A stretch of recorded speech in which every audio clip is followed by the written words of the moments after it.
Hi friends, పాలకూర fry చేస్తున్నాను. 2 స్పూన్లు ఆయిల్ వేసాను.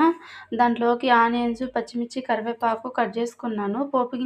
చూడండి, ఆయిల్ వేడైన తర్వాత పోపు గింజలు, కరివేపాకు,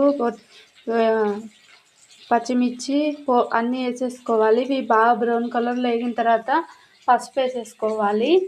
పాలకూర శుభ్రంగా కడిగి గిన్నెలో తీసి పెట్టేశాను. చూడండి, ఆనియన్స్ మంచి మగ్గిపోయినాయి. 1 స్పూన్ పసుపు వేస్తున్నాను. కొంచెం వేసేసుకుందాం. వేసాను. చూడండి, ఇలా అనుకోవాలి.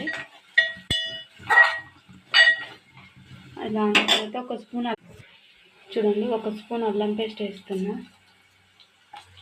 అల్లం పేస్ట్ కూడా పచ్చివాసన వేయడానికి ఇలా వేసుకోవాలి. మంచిగా పచ్చివాసన వేయడానికి చూడండి, మంచిగా వేగిపోయింది. అల్లం పేస్ట్ కూడా పచ్చివాసన పోయింది. ఇప్పుడు పాలకూర వేసేసుకోవాలి. ఇలాగా కడిగి పెట్టేసుకున్నా. ఇలా వేసేసుకోవాలి మొత్తం. చూడండి, వేసేసాను. ఇది మగ్గుతే ఎంతో కాదు, కొంచెమే అవుతుంది. ఇలా అనుకున్నాము. ఇలాగా ఇది మగ్గిన తర్వాత ఉప్పు, కారము అన్నీ వేసేసుకుందాం. చాలా బాగుంటుందండి. నేను చెప్పినట్టు మీరు కూడా చేసుకోండి పాలకూర ఫ్రై. 1 స్పూన్ కారం వేసాను. కొంచెమే ఉప్పు వేస్తున్నాను, ఎందుకంటే ఆకుకూరలలో కొంచెం ఉప్పు ఎక్కువనే ఉంటుంది. మేము కొంచెం ఉప్పు తక్కువే తింటాము, అందుకు కొంచెమే వేస్తున్నాం ఉప్పు. ఇది మంచిగా ఇలా కలుపుకోవాలి. మంచిగా మగ్గుతుంది. మంచిగా ఇలా కలుపుకోవాలి. ఇది మగ్గితే కొంచెం కూడా కావాలండి.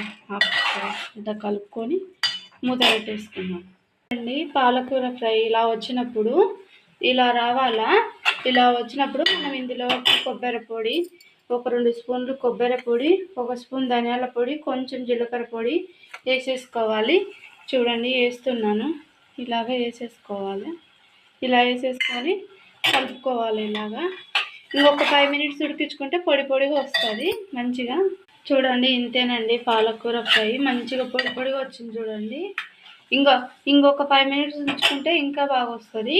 అన్నంలోకి కొంచెం ఇలా ఉంటేనే కలుపుకోవడానికి వస్తుంది కదండి. చూడండి, నా పాలకూర ఫ్రై వీడియో నచ్చితే లైక్ చేసి సబ్స్క్రైబ్ చేసుకోండి. అన్నం కూడా వండేసాను. చూడండి, అన్నం కూడా వండేసాను. అన్నము మధ్యాహ్నం లంచ్ మాది ఇదేనండి. నిన్న చేసిన సాంబార్ ఉంది ఇందులోకి. ఇదేనండి మా లంచ్. నా వీడియో నచ్చితే ఖచ్చితంగా లైక్ చేసి సబ్స్క్రైబ్ చేసుకోండి. మరొకసారి చూస్తున్నాను. చూడండి, అంత పాలకూర వేస్తే కొంచెం కూడా అవ్వలేదు. చూడండి, ఉంటానండి.